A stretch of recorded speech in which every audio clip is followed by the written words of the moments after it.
Okay, guys, book 18 is kind of funny. It's all about the suitors being disrespectful to Odysseus, and he's making a list. He's checking it twice. He's going to find out who's naughty, who's nice. Because Odysseus is, in truth, Santa Claus. No. Book 18, we're going to see a couple guys that are very mean to Odysseus, and we're going to see how wise Penelope is and makes us question, does she really know this is Odysseus in disguise? I don't know. It's been debated. So, the first one we meet is Irus. Now, Irus is a god, sorry. It's like a lesser known messenger god. Irus just delivered messages for the gods. So it's almost like he's a gopher. He just does whatever the suitors need. He does them little favors. And he's a fat beggar. And he's hilarious because he's so despicable and kind of dumb. Okay, but he's favored by the suitors. They make fun of him and they give him the best stuff. He's kind of a big guy, so all the other beggars are afraid of him. He threatens Odysseus because this is his place to beg, okay? You get out of here, other guy, new guy. No room for both of us. And you can see this in lines 11 through 37. He says, when he walks in, out of the doorway, geezer, before I throw you out on your ear. Don't you see all these people winking at me to give you the bum's rush? I wouldn't want to stoop so low, but if you don't get out now, I may have to lay hands on you. Odysseus gave him a measured look. He says, what's wrong with you? I'm not doing or saying anything to bother you. I don't mind if someone gives you a handout, even a large one. This doorway is big enough for both of us. There's no need for you to be jealous of others. Now look, you're a vagrant just like I am. He says, come on, help me out. No big deal. Irus doesn't like it. He says, listen to the mangy glutton run on, like an old kitchen woman. I'll fix him good. I'll hit him with a left, and then a right, until I knock his teeth out into the ground, the way he'd do a pig caught eating the crops. Put him up, and everybody will see how we fight. How are you going to stand up to a younger man like me? So, they threaten each other. Irus started it, though, and Antinous, being one of the ringleaders of the suitors, he decides, hey, let's have a contest for our entertainment of the suitors. We'll have these two beggars fight. And it's just awful. This is disgusting behavior. And Antinous says the winner gets a delicious delicacy of a stuffed goat stomach. It's a paunch. A paunch is just your belly. And it's stuffed with blood and, it's gross. But it's delicious to the Greeks. And the other reward is that whoever wins this fight will be the only beggar that can beg in the hall from now on. No other beggar will be allowed. So Odysseus is pretty smart. He makes all the suitors promise not to help Irus if things start going badly. He knows that Irus has been around and he hasn't. He's brand new. So, of course, they promise, and Odysseus gets ready to fight. He rolls down his tunic and kind of ties his tunic around his legs, and everyone can see that he's very muscular. He's absolutely jacked. And Irus is scared to death.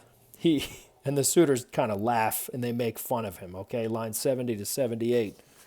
They say, after Odysseus tied his rags around his waist, revealing his sculpted thighs, his broad shoulders, his muscular chest and arms, and Athena stood near the hero, magnifying his build. The suitors couldn't believe that this old guy was so ripped. And they're like, oh, Irus is history. He brought on himself, too. Look at the thigh on that old man. And Irus is all scared. Odysseus can't decide whether to knock him out with one punch or not. He says that's probably a bad idea. They might get suspicious.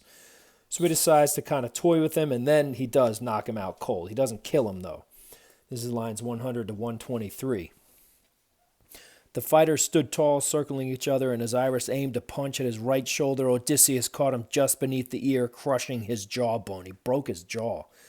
Blood ran from his mouth, and he fell in the dust, snorting like an ox and gnashing his teeth, his heels kicking the ground.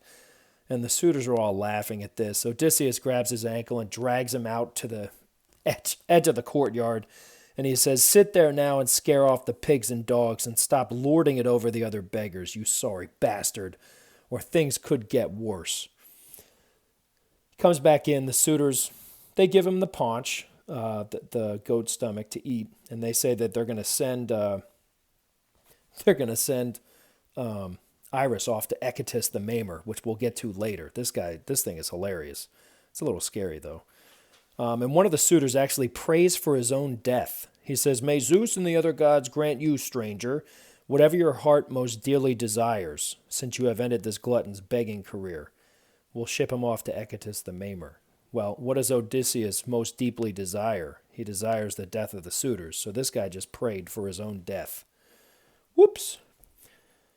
Odysseus tries to warn Amphinomus to get away before the real Odysseus returns, even though this is Odysseus in disguise. And he tries to get him to leave, but Athena says, I want that guy dead, so she won't let him leave. So he kind of sticks around. That's lines 150 to 166. Now, at this point, Athena starts to scheme more. She has Penelope get all dressed up to tempt the suitors. Penelope says she may soon choose a husband by whoever brings the greatest gifts to her. This way, so this is the question, does she know Odysseus is home or not? I don't know. She's going to get up a bunch of gifts from the suitors, and then Odysseus is going to kill them all, and her house will be even richer, because you can't take gifts back. So this way, she will make her house even richer for when Odysseus returns. Does she know he's here? Does she know he's going to be here soon? I don't know. We don't know. But she does this in lines 309 to 331.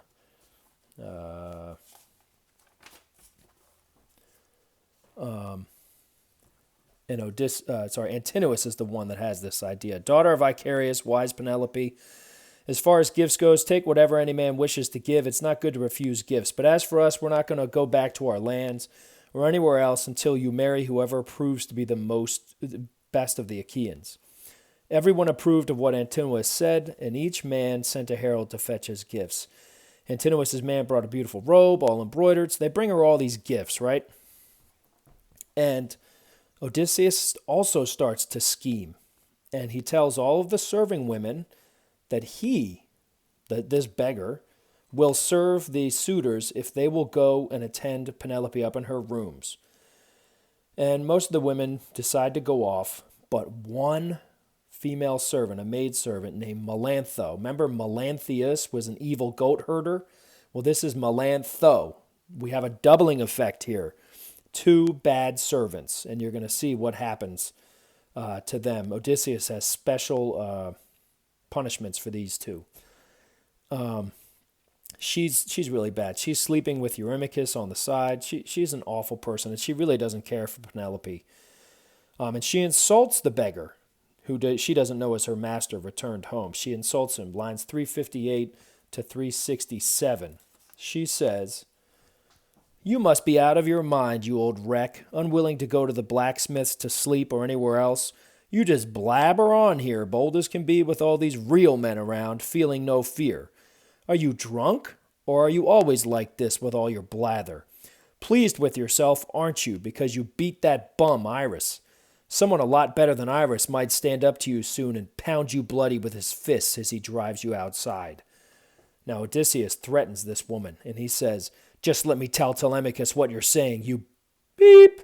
He'll cut you to ribbons on the spot." And this scares her, because Telemachus is now a man, and they've seen that he's very manly, so they're scared that he will do it. And they all run off. So that's Melantho.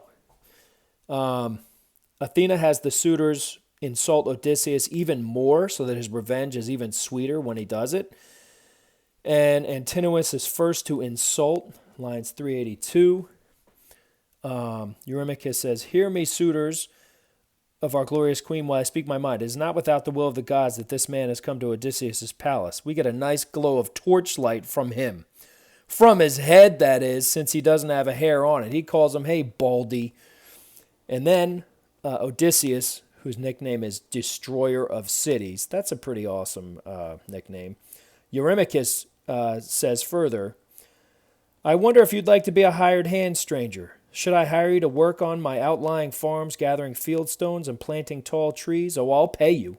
I'll keep you fed year-round out there, give you some clothes and sandals to wear. But you've never done a hard day's work in your life, preferring to beg your way through town for food to stuff in your bottomless belly." And Odysseus fires back, Eurymachus, I wish we could have a contest working in the fields. And he challenges him to field work. And he says, who would last longer and who could plow more fields? Who could drive oxen through the ground? He challenges him. And he says, better yet, what if we were in war together and we had combat gear? I'd kill you. So this beggar, who's only been there for like a day, starts threatening one of the two principal suitors for Penelope. And he's supposedly just a beggar. He says, no doubt you think you are some great man, Eurymachus, a tough guy, because you hang out with these puny weaklings. If Odysseus came back home, these doors, wide as they are, would be far too narrow for you to squeeze through as you made for daylight. This made Eurymachus all the more furious, and he scowls at Odysseus. He doesn't know it's Odysseus. And he says, the same speech that Melantho has said to Odysseus. Same speech. Because they're sleeping together, so they're kind of linked in evilness. And he says, you won't get away with this kind of talk, bold as can be with all these real men around, feeling no fear. Are you drunk, or are you always like this with all your blather, or are you pumped up because you beat that bum Irus? Same speech. But instead of running away, he grabs a stool and throws it at Odysseus. Odysseus ducks it. It hits a cup-bearing servant and knocks him out cold, right? So you have an exchange of insults. He throws the footstool just like Antinous did in the previous chapter. The first footstool hit Odysseus and just shattered around him like a wave around a rock. This one Odysseus ducks and it knocks out a servant. So they're throwing these things pretty hard. And then at the end of the book, the suitors get drunk on wine. Telemachus says, everyone chill, let's make offerings to the gods. And man, we're getting closer and closer to this revenge scene, fellas.